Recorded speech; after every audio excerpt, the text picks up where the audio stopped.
17 তাৰিখে আমাৰ পাৰ্লিয়ামেণ্টাৰী বোৰ্ডৰ মিটিং হোৱাৰ সম্ভাৱনা আছে।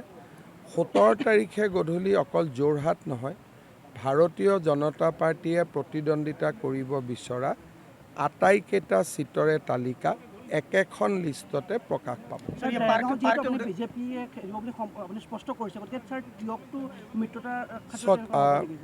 আমাৰ অসমত অসম গণ পৰিষদ দলৰ লগত আমাৰ মিত্ৰতা আছে আৰু সেই দৃষ্টিভংগীৰে আমি এখন সন্মানজনক সংখ্যা যিয়ে নেকি আঞ্চলিক ৰাজনৈতিক দলটোৰ প্ৰাসংগিকতা ৰাখে, সেই ধৰণৰ সন্মানজনক আসন আমি ভাৰতীয় জনতা পাৰ্টীয়ে অসম গণ পৰিষদক দিবই লাগিব।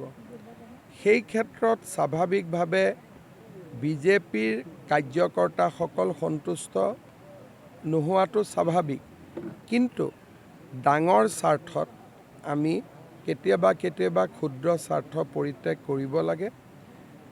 যোৰহাট লোকসভা সমষ্টিত এখন হওক দুখন হওক আসন আমি বিজেপিক এজিপিক এৰি দিব লাগিব, কিন্তু কোন দুখন বা কোন এখন আসন আমি এৰি দিওঁ তাৰ বিষয়ে যদিও গণ পৰিষদৰ লগত ইতিমধ্যে আমাৰ বুজাবুজি হৈ গৈছে, তাক ৰাজহুৱা কৰাৰ অধিকাৰ মোৰ নাই।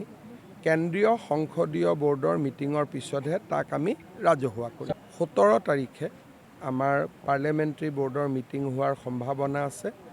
17 তাৰিখে গধূলি অকল যোৰহাট নহয়, ভাৰতীয় জনতা পাৰ্টীয়ে প্ৰতিদ্বন্দ্বিতা কৰিব বিচৰা আটাইকেইটা চিটৰে তালিকা একেখন লিষ্টতে প্ৰকাশ পাব।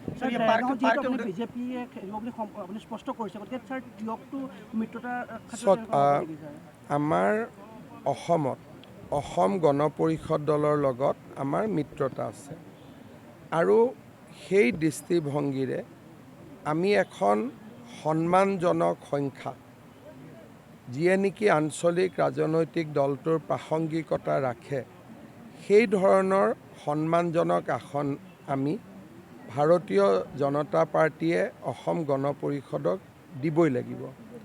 সেই ক্ষেত্ৰত স্বাভাৱিকভাৱে বিজেপিৰ কাৰ্যকৰ্তাসকল সন্তুষ্ট নোহোৱাটো স্বাভাৱিক, কিন্তু ডাঙৰ স্বাৰ্থত আমি কেতিয়াবা ক্ষুদ্ৰ স্বাৰ্থ পৰিত্যাগ কৰিব লাগে। যোৰহাট লোকসভা সমষ্টিত এখন হওক দুখন হওক আসন আমি বিজেপিক এজিপিক এৰি দিব লাগিব, কিন্তু কোন দুখন বা কোন এখন আসন আমি এৰি দিওঁ তাৰ বিষয়ে যদিও গণ পৰিষদৰ লগত ইতিমধ্যে আমাৰ বুজাবুজি হৈ গৈছে, তাক ৰাজহুৱা কৰাৰ অধিকাৰ মোৰ নাই। কেন্দ্ৰীয় সংসদীয় বোৰ্ডৰ মিটিঙৰ পিছতহে তাক আমি ৰাজহুৱা কৰিম।